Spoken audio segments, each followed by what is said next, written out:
Okay, I know what you're probably thinking. We're about to dive into a technical manual? Sounds thrilling?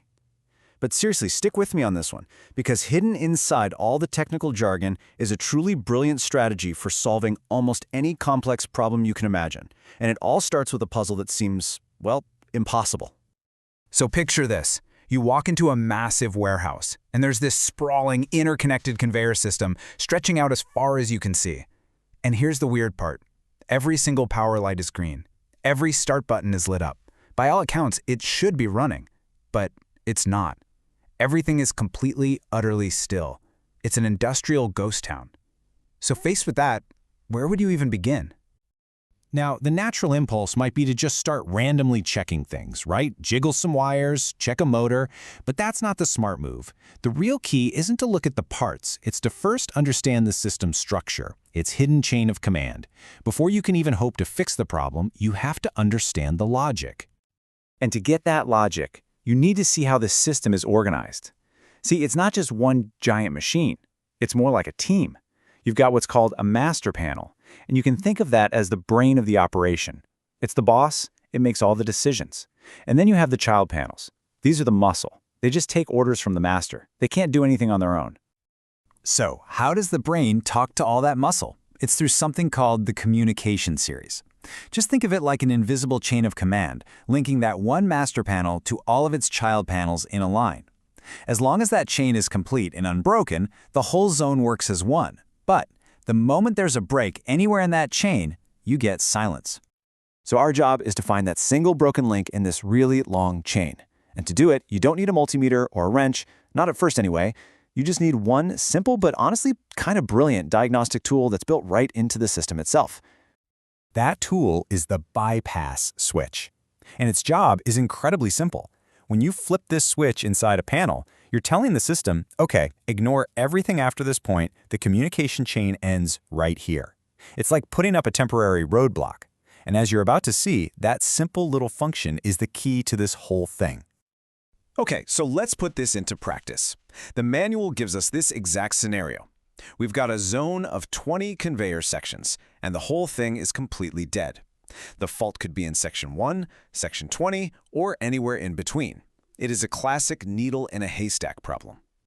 And that is the central question, right? How are you going to find one faulty section out of 20 without painstakingly checking every single one? I mean, that could take hours. There has to be a more intelligent way to do this. And thankfully, there is. And that intelligent way is this. Instead of starting at the beginning, you walk straight to the middle, to section 10.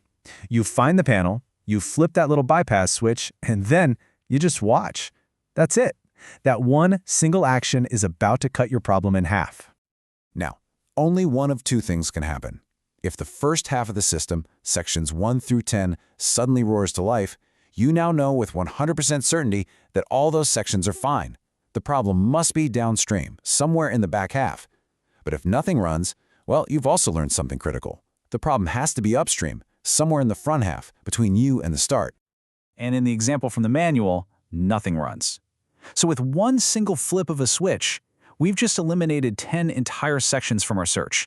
The haystack has literally just been cut in half.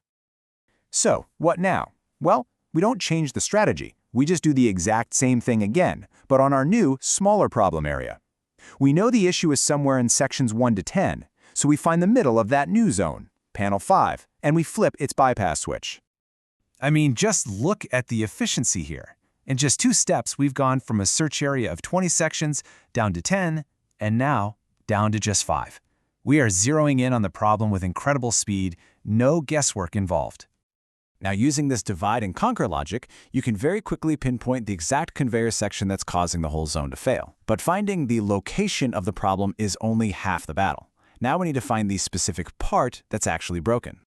For that, we finally open up the panel and look at the relay lights. These lights are basically a diagnostic dashboard. Each one tells you the status of a specific circuit. So you've got lights for the start-stop buttons, a light to show if power is being sent to the motors, but the one we really care about for this problem is CRBP, the bypass circuit light. The rule is simple. If that communication chain is complete, this light should be on. And here is where it all comes together. So, following the manual's example, The technician uses this method to narrow the problem from 20 sections down to 10, then down to 5, and eventually pinpoints section 6 as the culprit.